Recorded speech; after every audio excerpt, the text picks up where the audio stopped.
सकाळी 7ला लाईट जाते, आपला गडी मालिका बघत बघत आता संध्याकाळी जेवतोय. हे सोपं काम नाही, हे फार मोठं काम आहे. आणि त्यामुळं सांगलीमध्ये हे जे फिरतायत का नाही, मी आता लय नावं घेत नाही आणि पेटल रान, हे दारात बसतेत रे येऊन, देवाभाऊंच्या दारात हे जे रुबाब चोदवतेत का नाही, इथं आम्ही असं आहे आम्ही तसं आहे. मी आता त्यात खोलात जात नाही.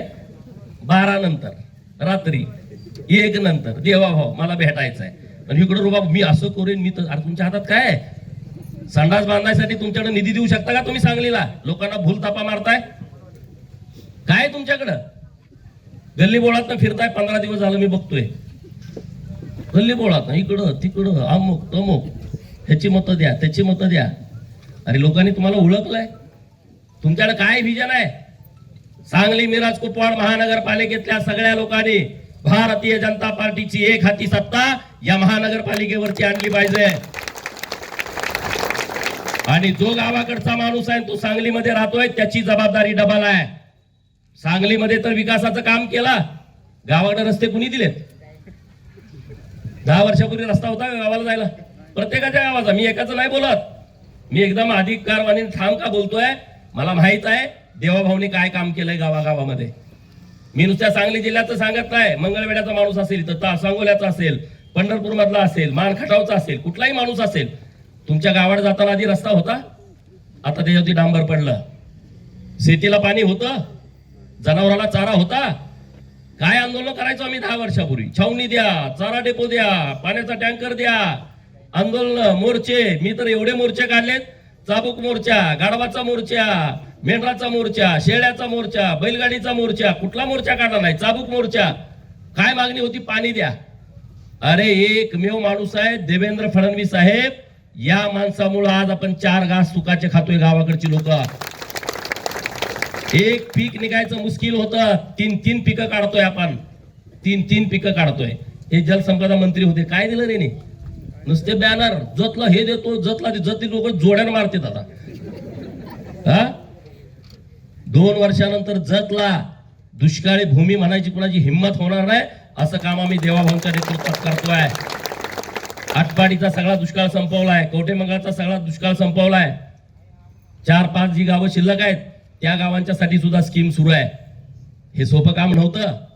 50 कोटी 100 कोटी हे रुपये निधी द्यायचे, 2-2 हजार कोटी, 7-7 हजार, टेंबूला तर 7,000 कोटी दिलेत एका वेळेस. हे बेवनूर जवळची जे गाव आहेत ना, वाळेकेंडी, नवाळवाडी, कसलिंगवाडी, त्यांना आपण पुढच्या 6-7 महिन्यामध्ये पाणी देतोय 24 तास. जत तालुक्यातली राहिलेली 65 गावं या डिसेंबरला संघच्या तलावापर्यंत पाणी आम्ही सोडतोय, म्हणजे ते पाणी सोललगी पर्यंत जाईल, कर्नाटक बॉर्डर पर्यंत. अशी व्यवस्था आम्ही डिसेंबर पर्यंत करतोय. हे केलं, हे काँग्रेसवाल्यांनी केलं. अरे भिकारी लोक आहे ती, यांच्या नादाला लागू नका तुम्ही कोणी. ते आता फिरते तिकडं, दुसरं काही कामच राहिलं नाही त्यांना, दुसरीकडे कोणी काही बोलवत पण नाही. मी इकडं आलो म्हणजे गोपीचंद पडळकरला बोलवलं नाही. अरे माझी पार्टी सक्षम आहे ना माझ्या बरोबर, मी काय तुमच्यासारखा गल्ली बोळातला नेता नाही आता.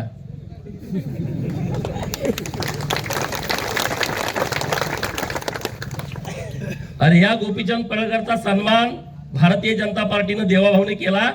हा गोपीचंदचा सन्मान नाही, तुम्ही लोकांनी ज्यांनी मला मदत केलेली आहे, खिशातले पैसे घालून मला पुढारी केलाय, त्या सगळ्या लोकांचा सन्मान देवाभाऊने केलाय. आणि आपलं काम कुणामुळे अडत नसतंय रे. मी आहे ना तुम्हाला, कुठलं काम अडलं तर कुठंच काम अडत नाही, चिंता करू नका तुम्ही. तुम्ही सगळेजण एकत्र या, एकजूट व्हा आणि भाजपाच्या सोबत राहा, ताकदीनं सोबत राहा.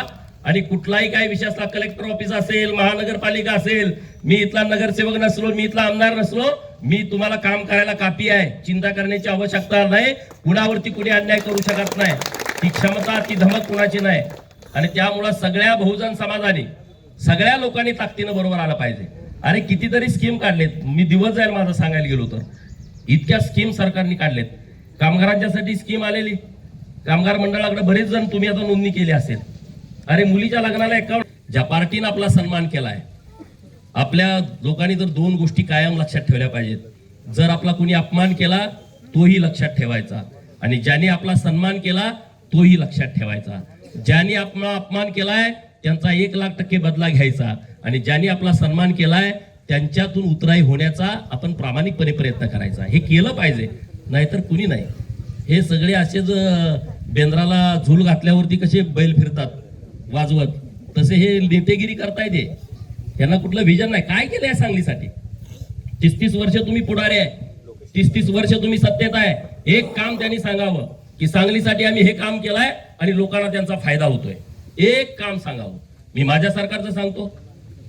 आता हा हायवे मिरजवरून आपण पंढरपूरला जातो, गाडी तुम्हाला ओव्हरटेक करता येत होती का कधी? फळवाले इथं असतील गडी आपले, गाडी ओव्हरटेक करता येत होती? इथनं एकदा लाईनीत उभा राहिला, जसा एकदम मिलिटरीत असल्यासारखा एका शिस्तीत पंढरपूर पर्यंत जायचा, त्याला गाडी सुद्धा वळवायची नाही. आता तशी परिस्थिती आहे, ज्याहून रोज हजारो लोक जातात. आपल्या सरकारचं हे काम आहे. पुण्यापासून आता दक्षिण भारतासाठी 40,000 कोटीचा रस्ता सरकारनं मंजूर केलाय. तो आता आपल्या जिल्ह्यातनं जाणार आहे. त्याचा फायदा कुणाला? आपल्यालाच होणार आहे ना. शक्तीपीठ महामार्ग इकडच्या लोकांनी विरोध केला, आता तिकडून आपल्या सांगली जिल्ह्यातूनच चाललाय. तर हे असे अनेक विषय सांगण्यासारखे आहेत. तर तशा पद्धतीचं आपण काम केलं पाहिजे. मी आता